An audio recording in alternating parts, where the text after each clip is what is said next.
Diamante Techno TV, good evening. Ito, tapos na yung Philippine Society of Mechanical Engineer National Convention Conference and SMX. Katatapos lang nila ng election at saka yung nanalo na president ay si Jeremy Aguinilla, kababata natin, at saka tuloy supported itong water conference exhibit natin at saka itong sponsorship na platinum ng Universal Techno Piping, 800,000 ng binayad namin, at saka ito ngayon nandito tayo sa Diamante Group of Companies Exhibit, and may special lang tayo na bisita kasi ay pinagmamalaki ko itong energy saving device na makakatulong sa mga Pilipino at saka sa mga factory at saka kung ano sino man at saka anumang kumpanya na gusto magkaroon ng saving sa energy ng 30 to 40%. Pinaka-lowest na ata ito masisave is 25%. Ang magandang challenge nila, no? 3 months. No? Kung wala tayong ma-save, ay pwede, balik.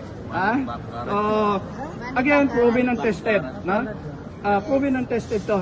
Kapon nakausap ko yung finance officer, yung chairman, at saka kanina yung board secretary nila, ay nakita sa akin ng mga collection, 4 million, 5 million, no? Ilang cheque, 6 figures, no?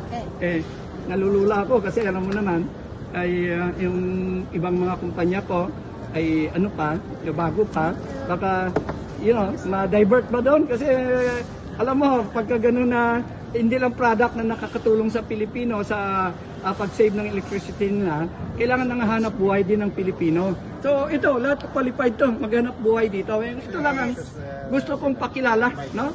Si Amy, ito. Sa akin, ilang beses na ako pumunta dito sa kanilang agri-farm. Ipinagmamalaki ko ay the biggest, no? Dito sa Cavite. And lahat na technology, hydroponics, pag-aalaga mo sa mga hayop, pag-alaga mo sa mga tanim, at saka ako, agriculture, AgriLink, at saka yun, nag-World Trade Exhibit sa AgriLink, isa sila sa pinakamalaki, magaling na exhibitor. And dinadayo to, maski time pa ni Dar, sa Secretary of Agriculture, pinupuntahan siya. And ito ay buong Pilipinas, ay dami nila ngayong project, government man o private. No? Pero inimbitahan ko kayo, no? Kung gusto nyo na pumunta doon, okay?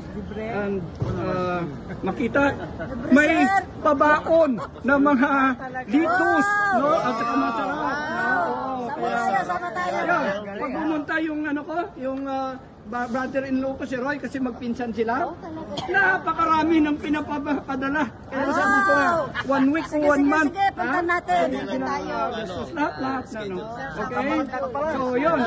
Actually, ang kapatid ko sa Lian, siya ang may-ari ng Universal, ang platinum sponsor dito, ay gusto magkaroon ng ganun din doon sa sinulungan niya ngayon doon, no? Marami ng mga prutas, may mga alaga na mga hayop, and napakabait ng tao na ito, no?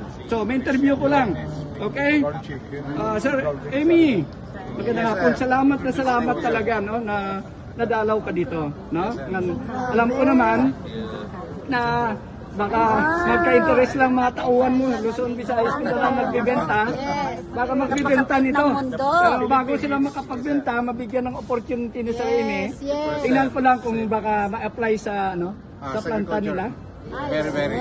Okay, yun. Anyway, mabuhay ang kumpanya ng agriculture ni Sir Amy, at saka mabuhay ang Energia. Okay, nagkakasaya na dito kasi tapos na election. Tuloy-tuloy na ang Luzon Conference Visayas. Subscribe Diamante Techno TV, yan platform ng mga mechanical engineer sa factory, sa lahat na mai-connect dito sa mga supplier, exhibitor. Okay? Then magkaroon tayo ng hanap buhay. Okay? Support Philippine Society of Mechanical Engineer. Support Inertia, for the power saving device. Support Sir Amy for the agri-farm technology. Okay? Mabuhay! Mabuhay! Maraming salamat. Okay, thank you.